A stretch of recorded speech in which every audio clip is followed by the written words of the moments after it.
आइए पापा। जय, देखो ना कौन आया है। अबे ओ बुड्ढे, बाहर निकल यहाँ से। जय, ये क्या बोल रहे हो तुम पापा को, और कैसे बात कर रहे हो? इस बुड्ढे को घर के अंदर कौन आने दिया? क्यों लेके आई हो इसे? इस पनौती को बाहर भेजो। जय, तमीज से बात करो, पापा है वो मेरे। अरे छोड़ो ना, पापा पहले थे, अब कुछ नहीं है। निकालो इसे यहाँ से। पहले थे? इसका मुंह दिखा दिया सुबह सुबह। सॉरी बोलो, माफी मांगो मेरे पापा से। अबे ओ, पागल वागल है क्या तू? इस गंजे से, इस बुड्ढे से मैं माफी मांगूंगा? पापा है वो मेरे, और रिश्ते में आपके भी कुछ लगते हैं। शायद आप भूल गए हो अपने संस्कार और अपनी मर्यादा, है ना? हाँ भूल गया तो तू बताएगी अब मुझे या ये बुड्ढा बताएगा? आ जाता है खाने के लिए मुफ्त का। कि क्या बुड्ढा बुड्ढा लगा रखा है? पापा है वो मेरे, आप भी उनको पापा जी करके बुलाओगे? बुड्ढा जी कैसा लगा नाम? अच्छा है ना? देखो तुम हद पार कर रहे हो, समझ आ गई? और ये मेरा घर है ना? तुम अपने घर में अपने पापा को लेके नहीं आ सकती? ये मेरा घर है, मेरे नाम पे, मैं कमाता हूँ, मेरे पैसों से ये घर चलता है, ना कि इस बुड्ढे से, ना कि तुम्हारे पैसों से। मैं तुम्हारी बीवी हूँ ना, जितना हाँ। हक तुम्हारा इस घर पे, उतना ही हक मेरा इस घर पे है। तुम्हें खिला रहा हूँ ना, तुम्हें पाल रहा हूँ ना, अब तुम्हारे बाप को भी पालूं। अच्छा, मुझे खिला रहे हो और मुझे पाल रहे हो, ये एहसान कर रहे हो क्या? तो तुम्हें क्या लग रहा है, मुफ्त में खिला रहा हूँ क्या? एहसान है, एहसानमंद रहो, ठीक है? अब इसका मतलब ये नहीं कि तुम्हारा पूरा खानदान उठ के यहाँ आ जाएगा। बुढ़िया को क्यों नहीं लाया? उसे भी ले आती। ये कैसी बहकी बहकी बातें कर रहे हो? दिमाग का स्क्रू ढीला हो गया तुम्हारा, ये कोई संतुलन हिल गया दिमाग का? हाँ, मेरा क्या हुआ नहीं हुआ मुझे मत सिखा, ठीक है? मैं ठीक हूँ बिल्कुल। इस बुड्ढे को भगा जल्दी से यहाँ से। बेटी क्या हुआ? आज दामाद जी को ऐसे क्यों बातें कर रहे हैं? मुझे भी नहीं पता पापा, क्या हुआ इनको? अरे मुझे कुछ नहीं हुआ, मैं तो शुरू से ऐसा हूँ, तुम दोनों का दिमाग खराब है। और बेटी तुम्हें पता है ना, मैं ज्यादा देर तक खड़ा नहीं हो सकता क्योंकि मेरे पैरों में दर्द हो जाता है। हाँ हाँ पापा जी, आप ना ये लीजिए, बैठिए, आप कुर्सी पे बैठिए। अबे ओ बुड्ढा, उठ। जय, तमीज से बात करो, ठीक उठ। है? ये मेरा भी घर है। ये सिर्फ मेरा घर है और इस बुड्ढे का तो बिल्कुल नहीं है। तुम्हें बैठना है तो फिर भी बैठ सकती हो। इसे भगाओ यहाँ से, या मैं लात मार के भगाऊं इसे? मेरा परिवार है वो। अबे काहे का परिवार? सड़ेले लोग हैं इसमें। इसे बड़ा है कुर्सी पे। कुर्सी देखी है तेरे घर वालों ने कभी? मैं तुम्हारे परिवार पे नहीं जा रही, अगर मैं अपने पे आ गई ना तो मुझे भी इज्जत उतारनी बहुत अच्छे से आती है। मैं भी तुम्हारे घर वालों को छोड़ूंगी नहीं, समझे? अबे ओ, तू नहीं खिला रही मेरे घर वालों को, ना ये बुड्ढा खिला रहा। वैसे भी पता नहीं कहाँ से मुंह उठा के आ गया। कब जाने वाला है तू? ऐसा कर, अभी चला जा। आया क्यों है? पिछले 2 साल से नौकरों की तरह तुम्हारे परिवार की सेवा कर रही हूँ, और तुम कह रहे हो कि तुझे मुफ्त में नहीं खिला रहा? हाँ, शादी करी हमने, हमारा एक रिश्ता है। तुम्हें शादी का मतलब नहीं पता, शायद भूल गए हो तुम। ससुराल का मतलब होता है ससुराल जाके घर का काम करना। वो करती है, बदले में तुझे साड़ी, ये देख अपने हाथ में आईफोन, घड़ी, सब कुछ मिलता है तुझे। कहाँ से आता है ये सब? मुफ्त में आता है क्या? ये तेरे बाप ने दिया है? सब मेरे पैसों का है।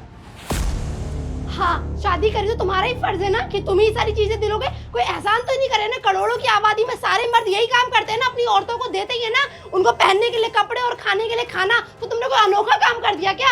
अबे ओ, तेरा पूरा खानदान नोकिया के फोन चलाता आ रहा है। तेरे हाथ में वो 2 लाख का आईफोन है, उसमें तेरा बाप और तेरी माँ दोनों बिक जाएंगे।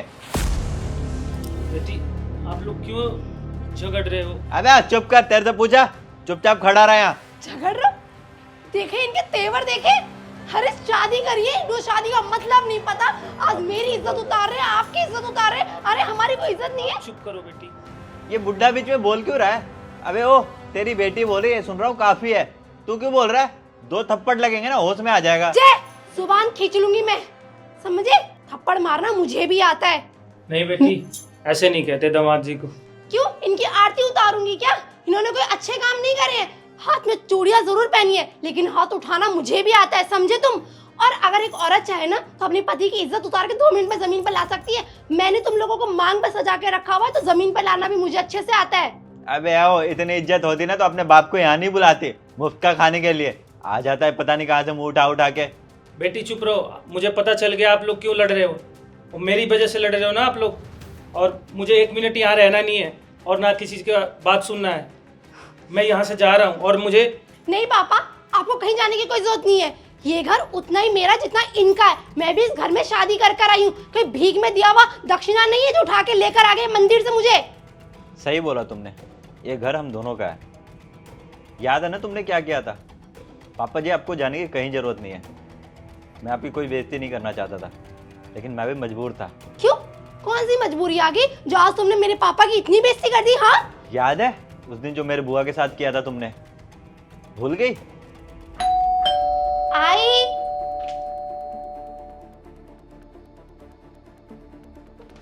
तो फिर आ गई बुढ़िया। तुझे कहीं ठिकाना नहीं मिलता क्या जो मुंह उठा के मेरे ही घर पे आ जाती है? रूबी, बुआ जी से ऐसी बात कर रही हो? बुआ जी, आपको कहीं ठिकाना नहीं मिलता, आप मुंह उठा के मेरे ही घर पे आ जाते हो, ऐसे ठीक है? क्या बदतमीजी है। बदतमीजी बदतमीजी तो भी दिखाई नहीं। वो तो खैरियत समझो अपनी, अभी तक मेरे बातों की मार चलाई है, हाथों की नहीं। आपकी उम्र का लिहाज जो करती हूँ। और वैसे एक बात बताओ, आपके घर में खाना कम पड़ जाता है? अरे बगल में कोई मंदिर गुरुद्वारा नहीं है क्या? वहाँ लंगर नहीं होता? जो यहाँ आ गई हो, अरे कितनी रोटी खाती हो, अपना साइज तो देखो। गाय भैंसों का भी मुंह रुक जाता है, लेकिन बुआ जी आपका मुंह नहीं रुकता। और एक बात बताओ, आपने यहाँ आकर कभी मुझे कुछ दिया है? 10 रुपए आपसे दिए नहीं गए कि बहू को कुछ दे दूं, पैर और दबवा लेती हो। मन तो करता है गला दबा दूं, लेकिन मजबूर हो जाती हूँ ना, क्या करूं? माँ के संस्कार बहुत है मेरे। क्या कुछ बोला तुमने? नहीं कुछ नहीं। रूबी हटो, अंदर आने दो, चाय अंदर? वाय बनाओ। हाँ आओ ना, अंदर तो सारे भगवानों की मूर्तियां लगी। आओ हाथ जोड़ के जाओ और घंटा और बजा देना मेरे सर के ऊपर जो लगा हुआ है। सर दर्द हो जाता है तुम्हारी वजह से मेरा। इतनी सारी गोलियां खत्म हो जाती हैं, अरे आप नहीं खत्म होते हो। अरे क्या अभी तक बेशर्मों की तरह खड़ी हो मेरी? चे गला दर्द होने लग गया मेरा। पानी और कोल्ड ड्रिंक पी के अभी दर्द। क्या खड़ी हो अभी तक? टुकुर टुकुर ताक रही हो? गई नहीं यहाँ से, मेरा गला दर्द होने लग गया। ठंडा पीना पड़ेगा, इतनी गर्मी आ गई है। और एक ये बेशरम बुढ़िया, एक बात बता, तेरे घर में बहू नहीं है, तेरे घर में बेटी नहीं है जो मुंह उठा के यहाँ मेरे से सेवा करवाने आ जाती है? हाँ, तुम खुद सोचो जय, मैं तुम्हारा और अपना काम करती हूँ, ऊपर से बुआ जी इतनी रोटियां बनवाती है, हाथ दर्द हो जाते हैं मेरे। कोई बात नहीं, मैं बाहर से ऑर्डर कर दूंगा इनके हाँ लिए। हाँ, इनके ऊपर तो पैसे फूकने, पर मेरे ऊपर तो तुम्हारी नानी मरती खर्च करते टाइम, है ना? बड़े बाहर से ऑर्डर कर दूंगा। अरे कोई वीआईपी ट्रीटमेंट देने की जरूरत नहीं है। अगर यहाँ रहना भी ना तो बहुत सारी मेरी टर्म एंड कंडीशन है। सुबह शाम सारा घर का काम तुम करोगे, खाना भी तुम बनाओगी, और मैं अपना नैनीकोर पेडीकोर करवा लूंगी, तो उसके बाद मैं बर्तन नहीं मांजूंगी और काम वाली को छुट्टी दे दूंगी। उसके 1 हफ्ते के पैसे बच जाएंगे, उस 1 हफ्ते के पैसे से आपका राशन आ जाएगा, तो वो आप खा लिया करना। ये आइडिया कैसा लगा? सही है ना ये आइडिया? बिल्कुल बकवास वाहियात आइडिया है तुम्हारा। तमीज से बात करो। वाहियात आइडिया कैसे? तुम्हें कभी मेरी बात पर सहमति होती ही नहीं है, हमेशा अपनी फैमिली का पक्ष लेना होता है ना? मैं तो पागल हूँ जो अपना घर परिवार छोड़ कर आई हूँ यहाँ अकेले, सारा दिन मजदूरों की तरह काम करती हूँ। ऊपर से ये तुम्हारे मुफ्त के रिश्तेदार मुंह उठा के आ जाते हैं। धर्मशाला खुली हुई है यहाँ पे, जिसको देखो वही आता है, कभी रोटी बना दे, कभी कपड़े धो दे मेरे। हाँ, और आपका थैला नहीं है क्या इस बार? अच्छा, नई शॉपिंग जो यहीं करनी होगी ना आपने, यहीं से कपड़े लेके जाओगी तुम तो। बेटा लड़ो मत, तुम दोनों मेरी वजह से मत लड़ाई करो। मैं चलती हूँ बेटा। बिल्कुल सही बात बोली। अरे वारी जाऊं मैं, कुछ तो अच्छा बोला अपनी जिंदगी में पहली बार। करेक्ट, ऐसे ही दूसरों के घर में दूसरों के मामले से दूर रहा करो, नजर मत लगाया करो। बिना मतलब मियाँ बीवी में लड़ाई हो जाती खामखा आपकी वजह से। और तो और ऐसी ज्ञान की बातें ना दिल दिमाग में बैठा के रखा करो। रिश्तेदारी में इतना नहीं जाते, कभी फंक्शन हो कुछ बुलाऊं तब आ जाना, थोड़ी मदद भी करा देना और 2 वक्त की रोटी भी खा लेना। वैसे कभी मत आया करो, ठीक है? चलो, खड़े रहोगे उनकी शक्ल देखते रहोगे, जाओ तुम यहाँ से। बड़ी आई। ओ जय, तुम उस दिन की आग अपने दिल में लेके बैठे थे और आज तुमने मेरे पापा के साथ इस तरीके का मिसबिहेव किया। मुझे बोल देते। क्यों बोल देता? इतनी समझ तुम्हारे अंदर होनी चाहिए। उस दिन मैं बहुत समझा रहा था, लेकिन तुम्हें कुछ समझ नहीं आ रहा था। जब अपनों के साथ बीतती है ना, तभी एहसास होता है इंसान को। अपनों के साथ बीतती है? हाँ, तुमने मेरी भी उतनी बेइज्जती करी, मेरे पापा की भी उतनी बेइज्जती करी। अरे ऐसा लगा कि मेरे ऊपर बहुत बड़ा एहसान कर रहे हो इस घर में रखकर, और बुआ जी के लिए तुमने मेरे पापा की बेइज्जती करी। वो भी इंसान है, वो मेरे घर आए थे, तुमने दरवाजे से उनको वापस भेज दिया। तुम्हें शर्म आनी चाहिए। बेटी, ये क्या सुन रहा हूँ मैं? पापा वो प्लीज मुझे माफ कर दो, जाने अनजाने मुझसे बहुत बड़ी भूल होगी। वो बुआ जी बहुत चिक करती हैं और उस दिन मूड भी बहुत खराब था, इसीलिए पता नहीं क्या ज्ञान आप शराब उनको बोल के गेट से वापस कर दिया था। बेटी, क्या तुम्हें मैंने यही संस्कार दिए हैं? नहीं पापा, आपने ऐसे संस्कार नहीं दिए, आपने तो बहुत अच्छे संस्कार दिए हैं। तुम्हें पता है ना, घर आए हुए मेहमान भगवान के समान होता है, और तुमने उनके साथ ऐसा व्यवहार किया। पापा प्लीज मुझे माफ कर दो। और मैं ही पता नहीं क्या क्या दामाद जी के बारे में सोच रहा था। और उन्होंने जो मुझे कहा है वो तो बहुत ही कम है। तुमने पता नहीं क्या क्या कहा जब तो इन्होंने ऐसा मेरे साथ व्यवहार किया। पापा, पॉइंट ये नहीं है कि ज़्यादा गलत सही क्या है, बट प्लीज़ मुझे माफ़ कर दीजिए। मैं आइंदा से कभी किसी के साथ भी ऐसा बर्ताव नहीं करूँगी। मुझे आज सीख मिल गई है कि जब बात अपनों पे आती है तब कितना बुरा लगता है इंसान को।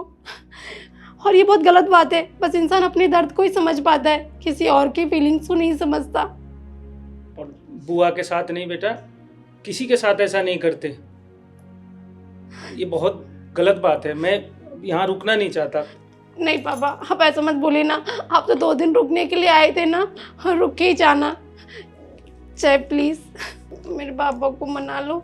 हाँ पापा जी, आप आए हो तो 2 दिन तो रुक के जाओ कम से कम। 2 दिन के, आपका जितना मन करे उतना रुक सकते हो, आपका भी उतना ही घर है ये। और प्लीज़ मुझे माफ़ कर देना अगर मुझसे कोई गलती हो गई हो तो। नहीं दामाद जी, आप सॉरी मत बोलो। आपको माफ़ी मांगने की कोई ज़रूरत नहीं है। रूबी, जब अपनों के साथ कुछ होता है ना तभी इंसान को समझ में आता है। मैं भी तुम्हारे साथ ये सब कभी करना नहीं चाहता था। मुझे भी बहुत बुरा लग रहा है ये सब बोल के। वो तुम्हारे पापा के साथ साथ मुझसे उम्र में भी बड़े हैं। मैं कभी भी अपने से बड़े इंसान को हर्ट नहीं करना चाहता। बड़े तो छोड़ो, मैं छोटों को भी हर्ट नहीं कर सकता। लेकिन ये सब मैंने तुमसे ही सीखा है। और अगर आज ये सब मैं नहीं करता तो शायद तुम कभी सीख भी नहीं पाती। तुम्हारा रवैया ये कभी बदलता नहीं। उस दिन तुमने ये सब मेरी बुआ के साथ किया, क्या पता कल मेरी माँ के साथ करती, तुम मेरा घर तोड़ती, बहुत कुछ कर सकती थी। ये सबक सिखाना ज़रूरी था तुम्हारे लिए। मैं ऐसा इंसान नहीं हूँ, लेकिन कभी कभी हालात मजबूर कर देते हैं बुरा इंसान बनने के लिए। आप सही कह रहे हो, जाने अनजाने मुझसे बहुत बड़ी गलती हो गई। मैंने बिल्कुल भी अंदाज़ा नहीं लगाया कि वो आपकी बुआ है। इस घर से उनका भी रिश्ता है। जितनी इज्जत मैं आपकी मम्मी की करती हूँ उतनी इज्जत मुझे आपके बुआ, मौसी, सारे रिलेटिव्स की करनी चाहिए। हर एक इंसान की, अगर आपके कोई दरवाजे पे आए तो वो आपका मेहमान है, वो आपका भगवान है। उनकी इज्जत करना हमारा फर्ज है। दरवाजे से हम किसी को वापस नहीं भेज सकते। सही बोल रहे हो, प्लीज़ मुझे माफ़ कर दो। आपका तरीका बेशक गलत था लेकिन इरादे बिल्कुल सही थे और आपने मुझे बहुत बड़ी सीख दे दी। आई होप सो अब आप सीख गए हो। मैं आपसे बस यही उम्मीद करता हूँ। और पापा को प्लीज़ मना लो। हाँ पापा, चलिए ना, मैं आपके लिए चाय कॉफ़ी बनाती हूँ। हाँ, आराम करिए ना आप। हाँ बैठ जाओ। नहीं नहीं, मैं नहीं रुकूंगा। तुमने मेरी नाक कटवा दी। मैं यहाँ अब एक पल भी नहीं रुक सकता। पापा, लेकिन आप तो जय भी मान गए ना, मुझे माफ़ कर दिया उन्होंने। नहीं बेटा, मैं यहाँ नहीं रुक सकता।